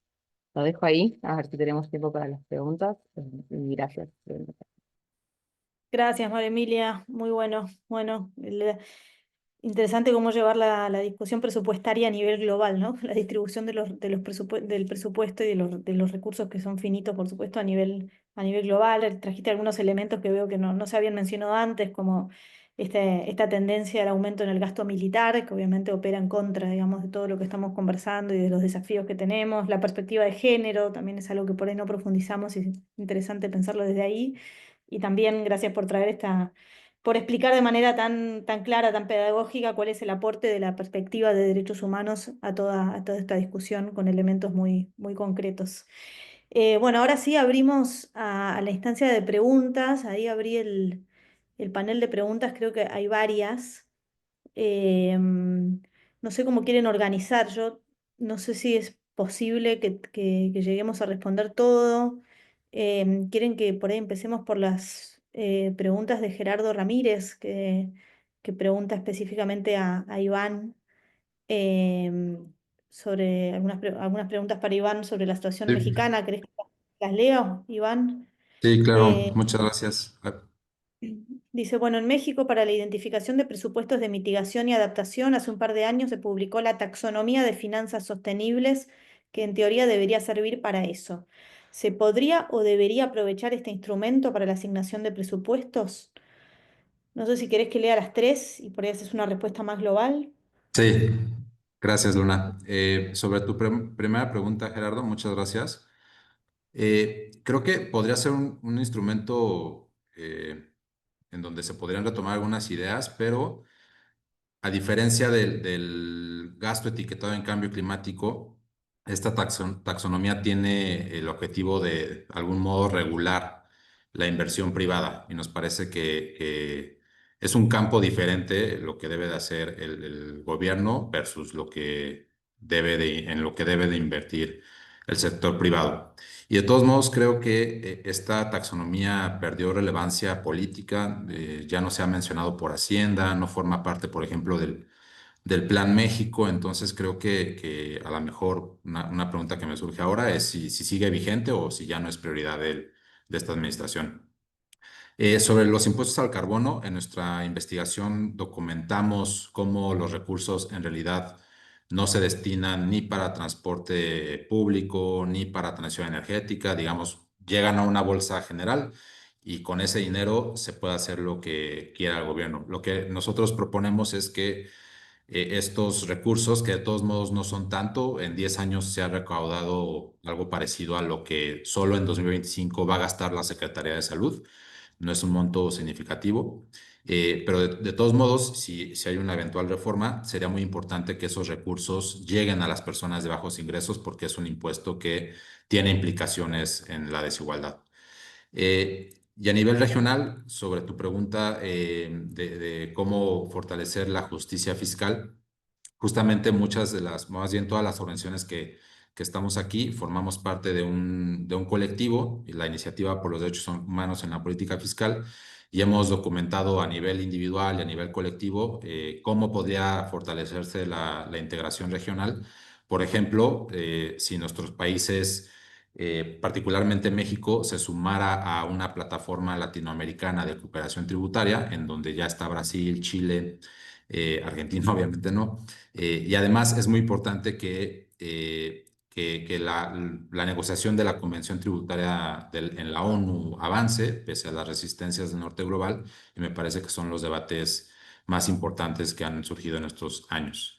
Y sobre tu pregunta, Natalie, de los subsidios fósiles, sí, justamente estamos documentando esta situación. Algo muy preocupante que pasó justo este año es que Pemex, vía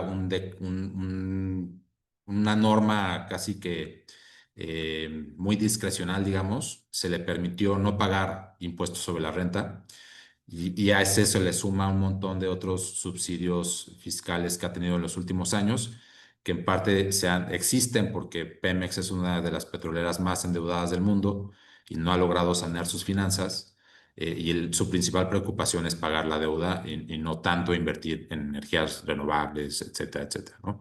Pero bueno, aquí cerraría estas respuestas. Muchas gracias, Iván. Podemos seguir con una pregunta que hay para Alejandro, de Natalí, que dice, para Alejandro, ¿qué te parece la propuesta de, además de rever los incentivos fiscales para el petróleo, sobre tributar las ganancias?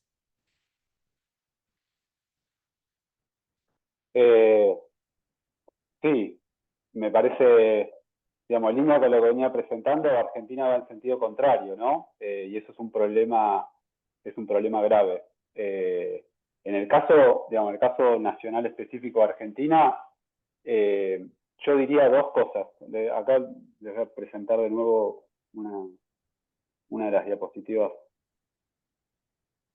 que me parece bastante gráfica.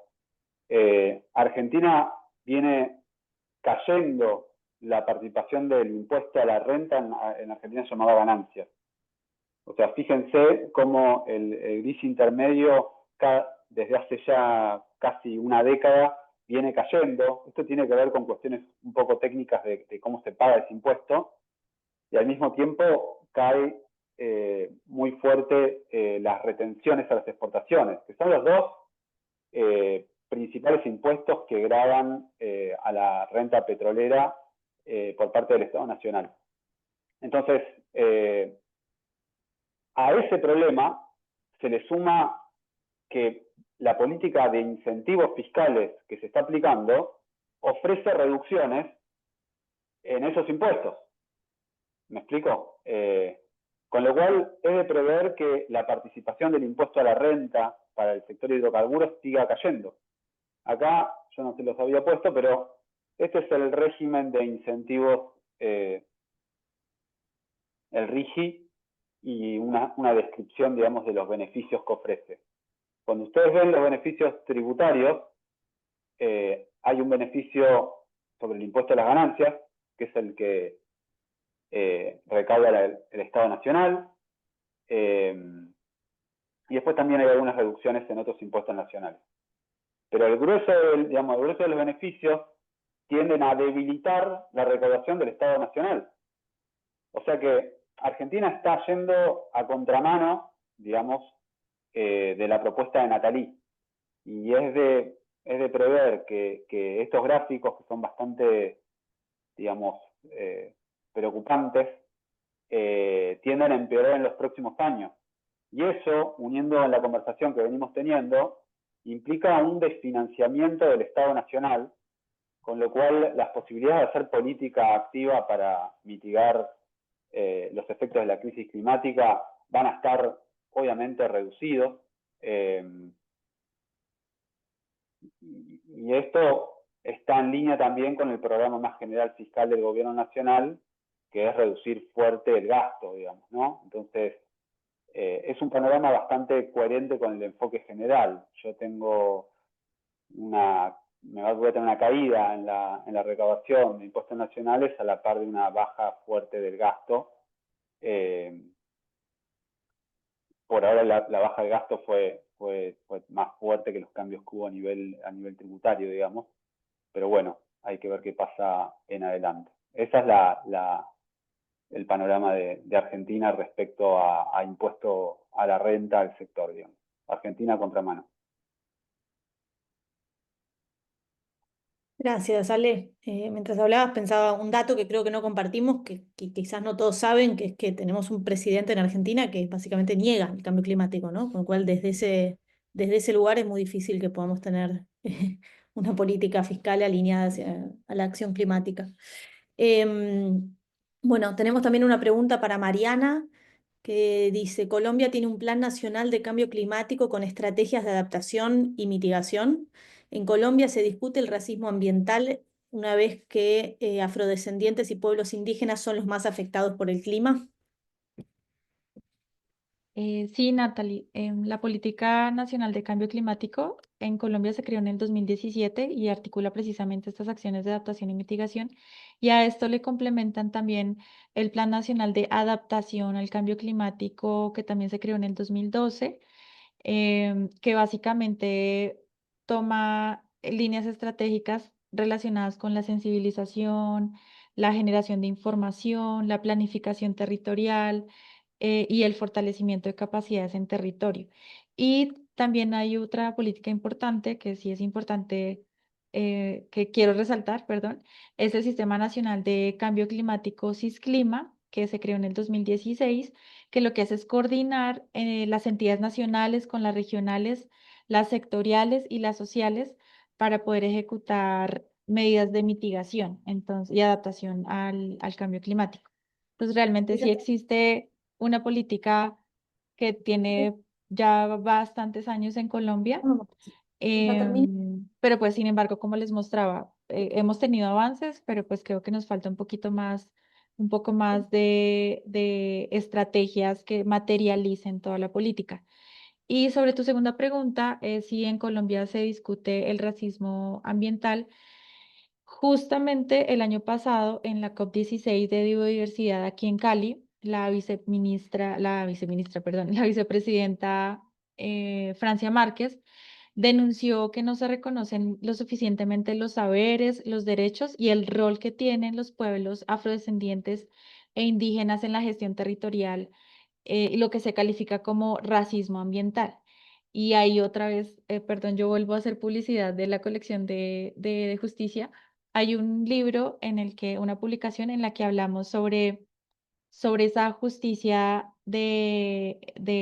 para transicionar a nuevas energías, especialmente en La Guajira, que es un departamento con bastantes pueblos indígenas y ellos se han visto especialmente afectados por estas transiciones, y tanto por la transición como por la explotación en este momento de los recursos en ese territorio. Entonces, allí planteamos este tipo de problemas, de esa afectación desproporcionada sobre grupos étnico-raciales. Muchísimas gracias, Mariana. Bueno, después lo último que tenemos es, han aparecido nuevas preguntas que recién ahora veo. Teníamos un comentario de Natalie para María Emilia que dice, pienso que es importante decir que los principios también posibilitan pensar el financiamiento climático llevando en cuenta el racismo, pues son las comunidades afrodescendientes e indígenas que son las más impactadas por el cambio climático. Tenemos también unas preguntas más. Pregunta para Colombia, ¿qué mecanismos fiscales consideran más efectivos para romper el círculo vicioso entre desigualdad y vulnerabilidad al cambio climático en los territorios más afectados de Colombia?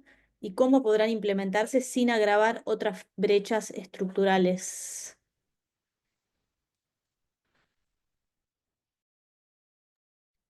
¿Puedo contestar Diana, primero? ¿querés seguir vos? ¿Contesta? Sí. Sí, esa sería una pregunta para vos. Bueno, bueno, lo que nosotros, de hecho, lo señalamos mucho en esta publicación que les mencioné, de romper el círculo vicioso.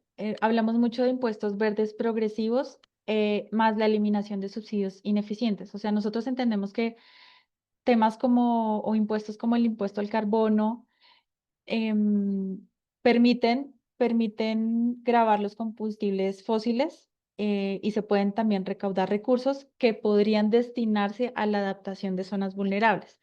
Nosotros también mencionamos y hacemos una especie de clasificación de esos territorios en donde hace falta mayor inversión en adaptación y mitigación al cambio climático. Entonces, lo que creemos es que necesitamos es impulsar este tipo de impuestos progresivos, que quienes tienen más y contaminan más contribuyan más con la inversión en el cambio climático, y asimismo poder llegar a esos territorios con medidas de adaptación especialmente. O sea, tenemos entendido que las medidas de mitigación sirven pues para poder disminuir temas como el carbono, como el dióxido de carbono en el ambiente. Sin embargo, el cambio climático ya está acá. Entonces, creo que ya debemos implementar más medidas de adaptación, de inversión en los territorios. Entonces, creemos que puede servir como medida más impuestos progresivos verdes.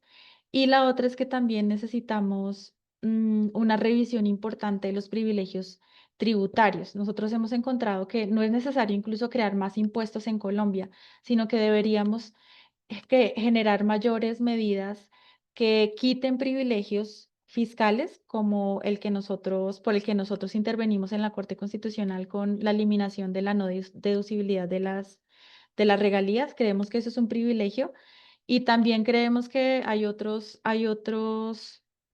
medidas tributarias que están permitiendo que se generen tarifas diferenciales en ciertos sectores. Otro tema que hemos tocado aquí en De Justicia es el de las zonas francas. Allí las zonas francas pagan un impuesto de renta del 20% frente al 35% de las empresas que no están en zona franca. Entonces creemos que ahí hay una brecha importante de recaudo que también podría servir para ingresos de la nación y para poder invertir en temas de inversión social relacionados específicamente con adaptación al cambio climático. Gracias por tu pregunta. Muchas gracias, Mariana. Em, bueno, hay otra pregunta entiendo, la misma persona, que es para María Emilia. ¿Cómo puede el enfoque de reparaciones climáticas basado en derechos humanos transformar los mecanismos actuales de financiamiento climático para que respondan realmente a las desigualdades estructurales entre el norte y el sur global?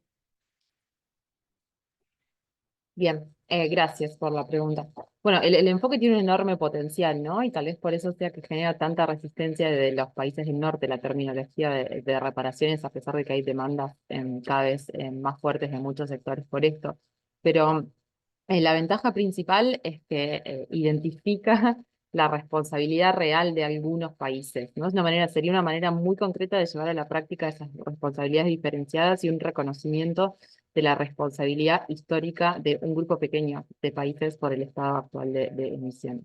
Y obviamente traer ese lenguaje tiene muchas consecuencias prácticas porque podría construirse, sobre todo los estándares de reparaciones, más allá de las reparaciones climáticas, ¿no? De las reparaciones en general en los derechos humanos, que serían pertinentes y útiles para lograr cambios estructurales en este caso, como las garantías de satisfacción, compensación, no repetición, que serían, por ejemplo, indiciarias de que es necesario reparar daños aunque no sean económicos, o la importancia de que la reparación llegue directamente a las comunidades, ¿no? Como todo el andamiaje jurídico que está construido en torno a a las reparaciones históricas, más allá de las reparaciones del clima, podría beneficiar mucho el tipo de igualdad que podría lograrse en el caso climático si se usara este enfoque. Muchas gracias, María Emilia. Tenemos una pregunta también de Sergio Chaparro que dice, ¿cómo proteger el espacio de políticas para que los países de la región utilicen subsidios u otros mecanismos para implementar una transición energética que fortalezca la economía popular y la soberanía energética en clave ecológica? Esta no tiene destinatario específico, no sé quién tiene ganas de contestar, de aportar algo a esta pregunta de Sergio.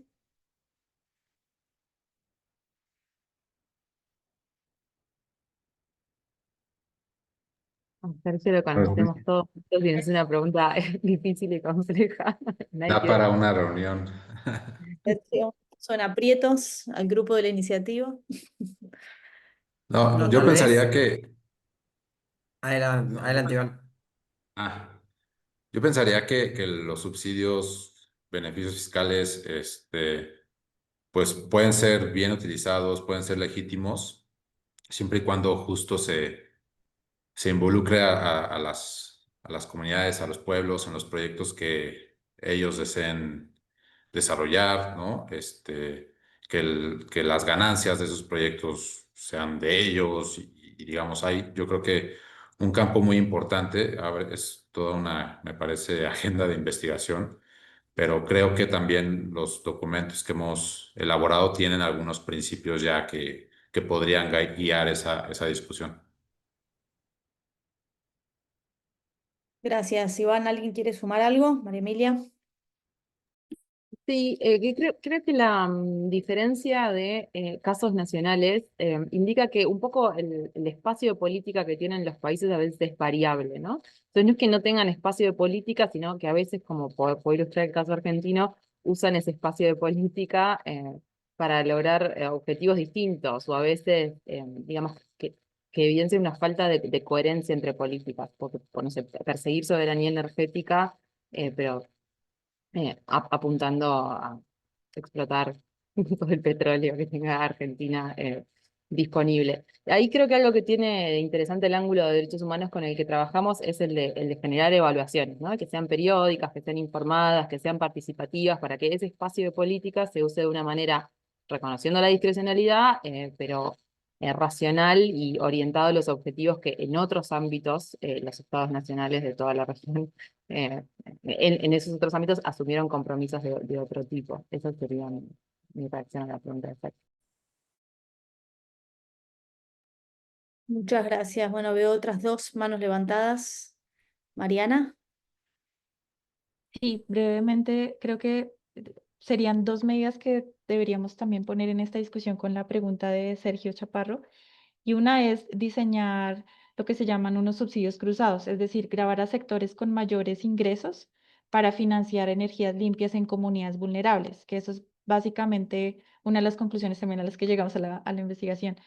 Creo que necesitamos caracterizar cada uno de los territorios, especialmente aquellos que son más vulnerables al cambio climático, y ver de qué manera se pueden subsidiar o a quiénes deberíamos llegar. Y por último, lo importante relacionado con lo que dijo María Emilia es, yo creo que primero es crear comunidades energéticas, sí, como comunitarias, donde las mismas comunidades participen activamente en la generación y distribución de la gobernanza energética. Y pues obviamente creo que para poder ayudar a eso se necesita democratizar la contratación pública de proyectos energéticos, es decir, que se reserve el espacio para pequeñas empresas locales cooperativas y proveedores comunitarios y así puedan también generar propuestas de cambios energéticos en nuestros países. Gracias, Mariana. Ezequiel. Sí, brevemente y para sumar a lo que decían todos los colegas, con lo cual estoy de acuerdo. La pregunta de Sergio, no la quiero parafrasear, dice cómo proteger el espacio de políticas para que los países, bueno, realicen toda esa transición. Y creo que si el foco es proteger el espacio para realizar políticas públicas, o sea, el asunto de fondo es proteger la soberanía, el marco de soberanía que tienen los estados para tomar sus propias decisiones o la caja de herramientas, la botonera que tienen los tomadores de decisión a la hora de poder evaluar opciones. Y en países con endeudamiento crónico o situaciones de insuficiencia en las reservas o inclusive sistemas regresivos en donde hay corporaciones nacionales que tienen más poder que el Estado nacional, también si no ponemos el eje en cómo delinear esos factores, tal vez inclusive va a sonar conservador lo que estoy diciendo, pero le exigimos de más al tomador de decisión que lo que efectivamente puede terminar haciendo. Y entonces, desde ese lugar, tal vez los procesos internacionales que parecen tan abstractos y separados de la realidad diaria, pero que son donde efectivamente se discuten este tipo de cuestiones con limitaciones, con dinámicas también súper revisables y quienes lo seguimos estamos expuestos a ellas todo el tiempo, una participación de sociedad civil o de muchos sectores que a veces es más limitada que en otras, hegemonía de ciertas regiones para hacer llegar su voz por sobre otras, mil factores, limitantes económicos para poder acceder a estos espacios.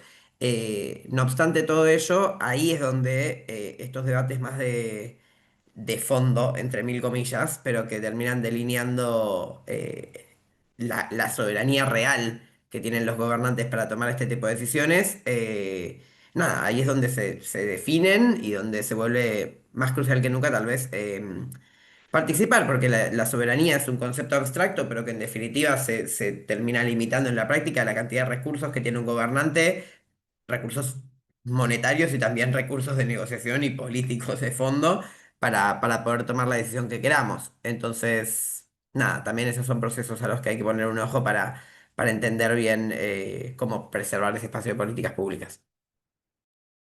Gracias, gracias Ezequiel por sumar el tema deuda, que creo que no habíamos hablado tanto. Sí, María Emilia. ¿No? ¿Me No, había quedado de antes? Sí, quería no, sumar no, algo. era vinculado con el tema deuda, pero creo que ya exploramos lo suficiente, además con el ejemplo argentino, el tema. Gracias. Bueno, entonces pasamos a la última pregunta, también de Nathalie, para Carolina, y pregunta si Brasil tiene estimado un valor presupuestal anual para cambio climático.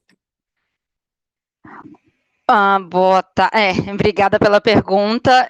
Quando a gente fala um pouco do financiamento, né, do valor para o orçamento para clima, a gente vê esse valor integrado ao Ministério, né, ao nosso Ministério de Meio Ambiente e Clima, a todas as ações que compõem não só esse ministério, mas também as outras ações que compõem o Ministério de Minas e Energia. Então, a gente não tem um valor para as mudanças climáticas como uma caixinha fechada, a gente tem essas ações e esse dinheiro distribuído entre a administração federal, e aí o que a gente tem, e também principalmente com as ações voltadas para o desmatamento, as ações também nos fundos, e agora também com o Plano Clima, que o Brasil está finalizando a edição do Plano Clima, e o Plano Clima tanto adaptação quanto mitigação, e isso também com a destinação de recursos para esses dois braços do Plano Clima. Então, é um pouquinho disso. Obrigada. Muchas gracias, Carolina. Bueno, creo que podemos dar por terminado el webinario. Gracias a todos y todas los que se conectaron, hicieron preguntas y siguieron esta conversación con atención, que creo que fue muy valiosa. Y los invitamos a conectarse también al resto de las actividades de la Semana de Justicia Fiscal, que pueden encontrar la información en las redes de la iniciativa. Bueno, muchas gracias a todos.